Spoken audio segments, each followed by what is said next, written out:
মানুষ যখন সাফল্য অর্জন করে তখন তার মধ্যে জাগে অহংকার।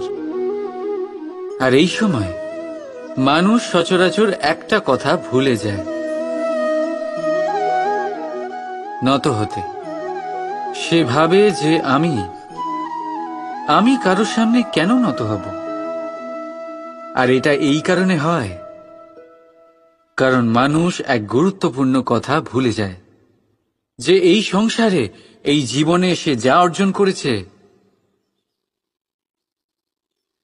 নত হয়েই অর্জন করেছে। বাল্যকালে সে হাঁটতে শিখেছে এই মাটির কাছে নত হয়ে, পড়ে। বড়দের আশীর্বাদ নিয়েছে নত হয়ে। ফসল কাটার জন্য চাষিকে নত হতে হয়, কুয়ো থেকে জল তোলার জন্য কলসিকে নত হতে হয়।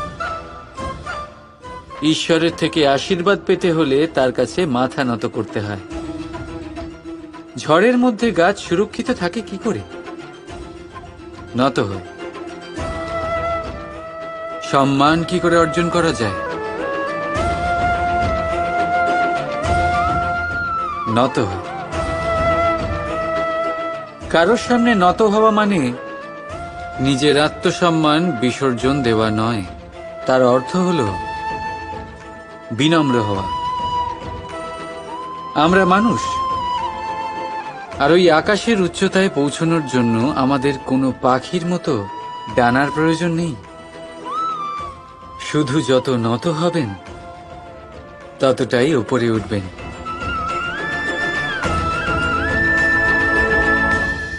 রাধা রাধা। পরীক্ষা এমন এক ব্যবস্থা যেখানে আমাকে, আপনাকে, সকলকে কখনো না কখনো অংশগ্রহণ করতেই হয়। মনে করুন নিজের বাল্যকাল। আপনি পরীক্ষা দিতে বসেছেন। তাদের মধ্যে কিছু বালক এমন হয় যারা সারা বছর পরিশ্রম করে, পড়াশোনা করে, মন দিয়ে পরীক্ষা দেয়।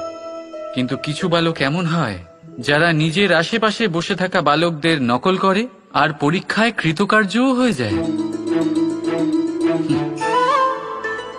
খুব খারাপ লাগে এটা ভেবে যে কেউ বিনা পরিশ্রমে পরীক্ষায় কৃতকার্য কি করে হতে পারে। কিন্তু মনে রাখবেন, যারা নকল করেন তারা পরীক্ষায় কৃতকার্য অবশ্যই হয়ে যান, কিন্তু সফল নয়। কারণ আমরা এক বিশেষ কথা ভুলে যাই, যে প্রত্যেক মানুষের ব্যক্তিত্ব আলাদা হয়। আপনি অন্যদের নকল করে নিজের জীবন অতিবাহিত করতেই পারেন, কিন্তু যদি নিজের জীবনে সাফল্য লাভ করতে হয়, যদি নিজের জীবনে আনন্দ পেতে হয়, তাহলে মনে রাখবেন, নিজের প্রশ্নগুলোর উত্তর জীবনে নিজেকেই খুঁজে বের করতে হবে। রাধা রাধা। কখনো বৃষ্টির জন্য হওয়া কাদার মধ্যে দিয়ে আপনি নিজের বাড়ি ফিরেছেন? পাদুকা পরার জন্য আপনি ওই কাদা থেকে অবশ্যই বেঁচে যান, কিন্তু সেই পাদুকা থেকে আগত নোংরা কাদার ছিটে আপনার বস্ত্রকে ময়লা করেই দেয়। কিন্তু তাও সেই ছিটের জন্য আপনার বস্ত্র ময়লা হয়ে যাবে, সেই জন্য আপনি পাদুকা পরা ছেড়ে দেন না। ঠিক সেইভাবেই জীবনে এমন কিছু মানুষও আসেন যারা পাদুকার মতো হন, যারা আপনাকে কাদার থেকে বাঁচিয়ে নেন, কিন্তু বস্ত্ররূপী আপনার মনের উপরে আশঙ্কার দাগ ছেড়ে যান। এইসব মানুষের জন্য নিজের মন ছোট করার কোনো প্রয়োজন নেই। প্রয়োজন আছে শুধু এটা ভাবার যে আপনি নিজের পা কাদার থেকে বাঁচাবেন নাকি আপনার বস্ত্র। জীবনে গম্ভীর হওয়া ভালো কথা, কিন্তু সমস্ত বিষয়ে যদি গম্ভীরভাবে ভাবতে থাকেন তাহলে জীবনের আনন্দটাই শেষ হয়ে যাবে। এই সংসার অস্থায়ী, এখানে এমন কিছুই নেই যা চিরকাল জীবিত থাকবে। তাই যতক্ষণ এই জীবন আছে, সন্তুষ্টি আর আনন্দ নিয়ে বাঁচুন। নিজের ওপর আগত কাদার ছিটের দিকে মন দেবেন না, শুধু আনন্দ বিতরণ করুন। মন প্রসন্ন হয়ে বলবে, রাধা রাধা। জীবন কি? এই জীবন আমরা জন্ম নিই, বড় হয়ে উঠি, আমাদের মা বাবা আমাদের পালন করেন, তারপর তাদের অর্থ দিয়ে আমাদের বাল্যকাল কাটে, আমরা আরো বড় হই, বিবাহ বন্ধনে আবদ্ধ হই, আমাদেরও সন্তান হয়, আমরা তাদের পালন করি, তারপর আমরা বৃদ্ধ হই, আর একদিন এই সংসার ছেড়ে আমরা সকলে চলে যাই। এটাই কি জীবন? আপনার মনে এই প্রশ্ন হয়তো অনেকবার জেগেছে, তাই না? এবার একটু জলের যাত্রাপথ লক্ষ্য করুন।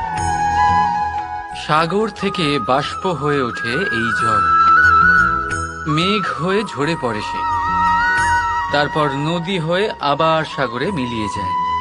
কিন্তু কখনো এই প্রশ্ন করে না যে তার জীবন কি, তার উদ্দেশ্য কি। প্রতিটা মুহূর্ত বাঁচে সে, আর অন্যদের যতখানি সম্ভব সাহায্য করে। যখন সাগরে থাকে তখন অসংখ্য জীবকে জীবন দান করে। যখন সাগর থেকে বাষ্প হয়ে মেঘ হয়ে যায় তখন চাষিদের মনে এই আশা জাগায় যে ফসল আবার ফলবে। যখন বর্ষা হয়ে ঝরে পড়ে তখন এই শুকনো তৃষ্ণার্ত ধরিত্রীর তৃষ্ণা মেটায়। আর যখন নদীতে থাকে তখন তার পাড়ে নানান গাছপালার জন্ম দেয়। কিন্তু ভাবুন, জল কি কখনো এটা ভাবে যে তার জীবন কি বা তার জীবনের উদ্দেশ্যটাই বা কি? না, সে শুধু নিজের ধর্ম পালন করে যায়, আর যতটা সম্ভব সবাইকে আনন্দ প্রদান করতে থাকে। সেই জন্যই জীবনে কখনো এই প্রশ্ন করবেন না যে এই জীবন কি, এই জীবনের উদ্দেশ্য কি। শুধু এই জীবন বাঁচুন, আর যতটা সম্ভব সবাইকে আনন্দ প্রদান করুন। মন প্রসন্ন হয়ে বলবে, রাধা রাধা। এই তালাটা দেখতে পাচ্ছেন আপনি? এই তালাকে ভেঙেও খুলে দেওয়া যায়, আবার ভালোবেসেও খুলে দেওয়া যায়। অর্থাৎ এই তালাটা আপনি এই চাবির দ্বারাও খুলে দিতে পারেন, এই হাতুড়ি দিয়েও খুলে দিতে পারেন। কিন্তু এই খোলাতে তফাৎ আছে। যদি তালা খোলার জন্য আপনি সেটা ভেঙে ফেলেন তাহলে তা পরের বার আর কাজে লাগবে না। কিন্তু যদি এটা আপনি চাবির দ্বারা খোলেন তাহলে তা চিরকাল কাজে লাগবে। আমাদের জীবনে সম্পর্কগুলো কিছুটা এরকমই হয়। আমাদের জীবনের আনন্দরূপী ধন রক্ষা করে এই সম্পর্ক, কিন্তু ভালোবেসে। যদি ক্রোধের দ্বারা এই সম্পর্ক রক্ষা করা হয় তাহলে পরে তা কোনো কাজে আসে না। তাই সম্পর্ক সবসময় প্রেমের চাবি দিয়ে খুলুন, কারণ প্রতিবার নতুন তালা আপনি ব্যবহার করতেই পারেন, নতুন সম্পর্ক গড়তে পারবেন না। রাধা রাধা। এবারে আপনারা ভাবছেন যে আমি এত একাগ্রতার সাথে এই পিঁপড়েকে কেন দেখছি। আপনাকে বলি যে আজ এই পিঁপড়েকে দেখে আমি মন্ত্রমুগ্ধ হয়ে গেছি। ওর রূপ বা ওর আকার দেখে নয়, এই পিঁপড়ের প্রচেষ্টা দেখে।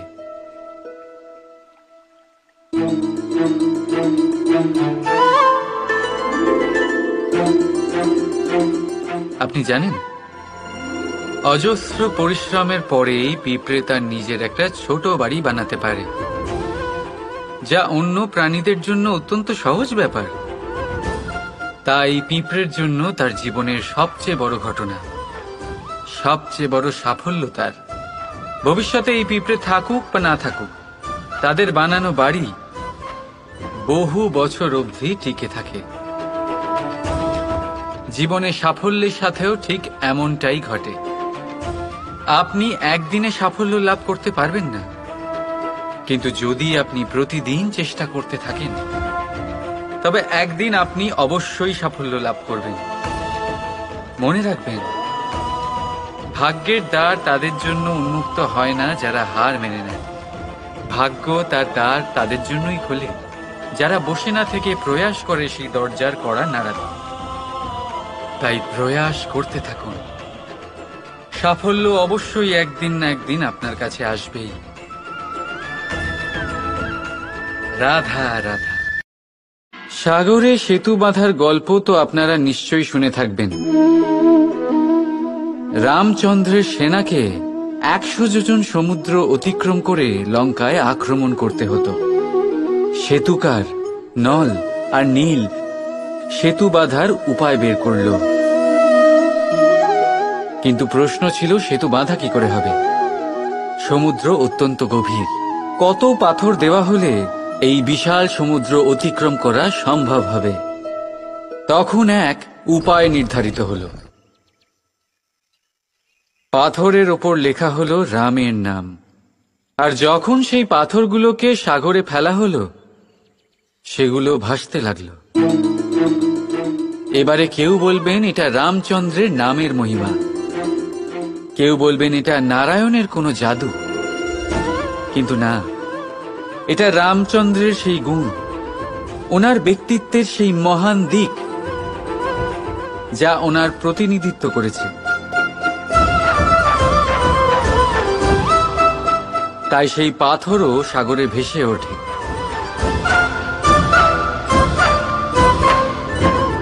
ঠিক সেইভাবেই যেখানে আমরা থাকি না সেখানে আমাদের গুণ আমাদের প্রতিনিধিত্ব করে। আমাদের নামের শক্তি আমরা নিজেরাই তৈরি করি, আমাদের কর্ম দিয়ে, আমাদের গুণ দিয়ে। এবার সিদ্ধান্ত আপনার যে আপনার নামের সাহায্যে কেউ বিপদ থেকে উদ্ধার হবে, নাকি আপনার দুষ্কর্মের ফলে কেউ ডুবে যাবে।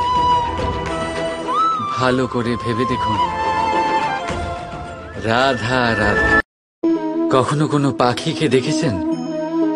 যখন তারা ডিম পাড়তে প্রস্তুত হয় তখন তারা সবচেয়ে আগে একটা স্থান খোঁজে, একটা স্থান যা বর্ষা, রৌদ্র আর শত্রুর থেকে সুরক্ষিত হয়। তারপর তারা বাসা তৈরি করে, তারপরেই ডিম পাড়ে, আর তারপর যখন সেই ডিম ফুটে তার সন্তানদের জন্ম হয়, সে তাদের খাবার খাওয়ায়, তাদের রক্ষণাবেক্ষণ করে। কিন্তু যখন তাদের ডানা গজায় তখন না সে তাদের খাবার দেয় আর না তাদের বাসা বানাতে শেখায়, শুধুমাত্র তাদের উড়তে শেখায় সে। তারপর সেই বাচ্চারা আকাশে উড়তে শিখে নিজেরাই নিজেদের খাবার জোগাড় করতে শিখে যায়, নিজেরাই নিজেদের বাসা বানাতে শিখে যায়। আর আমরা মানুষেরা কি করি? আমাদের সন্তান বড় হয়ে যাওয়া সত্ত্বেও তাদের নিয়ে সর্বদা দুশ্চিন্তা করি। তার জন্য আমরা গৃহ নির্মাণের চেষ্টা করি। নিজের সন্তানকে আরো শক্তিশালী করে গড়ে তোলার বদলে তাকে আমরা দুর্বল করে দিই। জীবনে সেটাই করুন যা একটা পাখি করে। নিজের সন্তানকে আকাশে ওড়ার শিক্ষা দিন, সংস্কার দিন, আর একটা নির্দিষ্ট সময়ের পরে তাকে নিজের আকাশ নির্ধারণ করতে মুক্ত করে দিন। রাধা রাধা। মানুষ নিজের পরিবারের জন্য কত কিছুই না করে, দিন রাত পরিশ্রম করতে থাকে যাতে তার পরিবারের প্রয়োজন পূরণের জন্য অর্থ রোজগার করতে পারে। কিন্তু শুধু অর্থ রোজগার করাটাই কি যথেষ্ট? আপনি বলবেন হ্যাঁ, নিশ্চয়ই। অর্থ দিয়ে সবকিছু পাওয়া যায়, বিদ্যা পাওয়া যায়, বাড়ি পাওয়া যায়, ওষুধ পাওয়া যায়, আর কত কিছুই না পাওয়া যায়।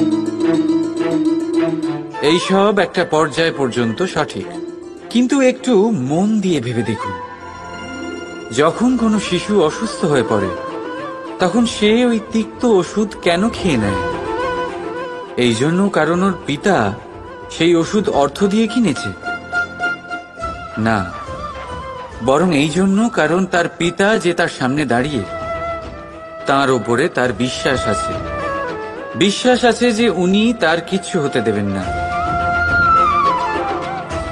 এই বিশ্বাস, এই সংস্কার, এই শিক্ষা কখনো অর্থ দিয়ে পাওয়া যায় না। এটা পাওয়া যায় সেই সময় থেকে যা মাতা পিতা তাদের সন্তানের সাথে কাটিয়েছেন। তাই জীবনে অর্থ অবশ্যই উপার্জন করুন, কিন্তু নিজের পরিবারকেও সময় দিন। রাধা রাধা। এবারে আপনারা ভাবছেন যে আমি এত একাগ্রতার সাথে এই পিঁপড়েকে কেন দেখছি। আপনাকে বলি যে আজ এই পিঁপড়েকে দেখে আমি মন্ত্রমুগ্ধ হয়ে গেছি। ওর রূপ বা ওর আকার দেখে নয়,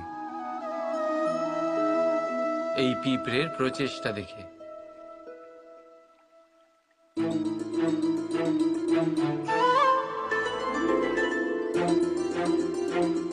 আপনি জানেন, অজস্র পরিশ্রমের পরেই পিঁপড়ে তার নিজের একটা ছোট বাড়ি বানাতে পারে, যা অন্য প্রাণীদের জন্য অত্যন্ত সহজ ব্যাপার। তাই পিঁপড়ের জন্য তার জীবনের সবচেয়ে বড় ঘটনা, সবচেয়ে বড় সাফল্য তার। ভবিষ্যতে এই পিঁপড়ে থাকুক বা না থাকুক, তাদের বানানো বাড়ি বহু বছর অবধি টিকে থাকে। জীবনে সাফল্যের সাথেও ঠিক এমনটাই ঘটে। আপনি একদিনে সাফল্য লাভ করতে পারবেন না, কিন্তু যদি আপনি প্রতিদিন চেষ্টা করতে থাকেন, তবে একদিন আপনি অবশ্যই সাফল্য লাভ করবেন। মনে রাখবেন, ভাগ্যের দ্বার তাদের জন্য উন্মুক্ত হয় না যারা হার মেনে নেয়। ভাগ্য তার দ্বার তাদের জন্যই খোলে যারা বসে না থেকে প্রয়াস করে সেই দরজার কড়া নাড়াতে। তাই প্রয়াস করতে থাকুন। সাফল্য অবশ্যই একদিন না একদিন আপনার কাছে আসবেই। রাধা রাধা। এই তালাটা দেখতে পাচ্ছেন আপনি? এই তালাকে ভেঙেও খুলে দেওয়া যায়, আবার ভালোবেসেও খুলে দেওয়া যায়। অর্থাৎ এই তালাটা আপনি এই চাবির দ্বারাও খুলে দিতে পারেন, এই হাতুড়ি দিয়েও খুলে দিতে পারেন। কিন্তু এই খোলাতে তফাৎ আছে। যদি তালা খোলার জন্য আপনি সেটা ভেঙে ফেলেন, তাহলে তা পরের বার আর কাজে লাগবে না।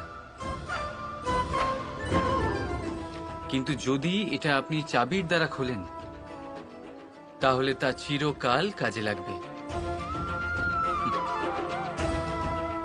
আমাদের জীবনে সম্পর্কগুলো কিছুটা এরকমই হয়। আমাদের জীবনের আনন্দরূপী ধন রক্ষা করে এই সম্পর্ক, কিন্তু ভালোবেসে। যদি ক্রোধের দ্বারা এই সম্পর্ক রক্ষা করা হয়, তাহলে পরে তা কোনো কাজে আসে না।